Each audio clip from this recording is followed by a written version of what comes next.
कौन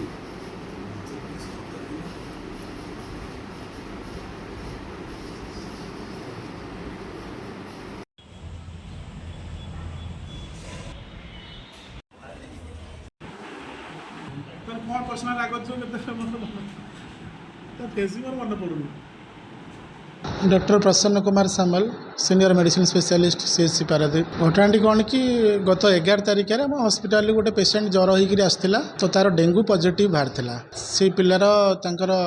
घरे आउर भी 2 जन डेंगू पॉजिटिव थिले तेणु से डरिकी 2 दिन पर 72 घंटा पर से जाकि कटक गोटे प्राइवेट नर्सिंग होम निज इच्छा चिकित्सित होते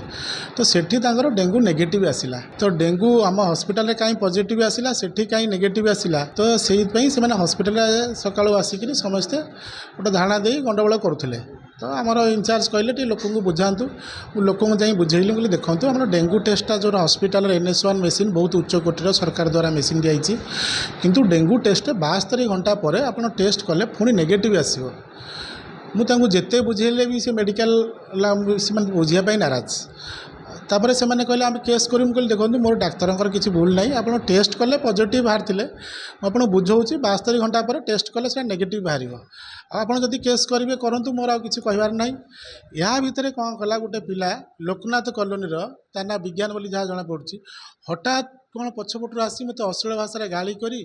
मत तंटी चिपी मत जीवन मारिदे बोली धमक दे पूरा दौड़ेला पाखे जहाँ किसी पेसेंट लोक थे आम मीडिया भाई मैंने अटकईले आम हस्पिटाल स्टाफ थे भी अटकईले तो आम हस्पिटाल स्टाफ मैंने डॉक्टर मैंने ट्रिटमेंट करुले अलग रोगी देखुले मत कहले सार ये भल नुहे आम लिखित अभियोग गोटे पारादीप ISC को देली हस्पिटाल स्टाफ मैंने समस्ते कहले सार ये हस्पिटाल डाक्तर आक्रमण हम आम निजक सुरक्षित मन करूँ भलरे पेसेंट देखिपारे।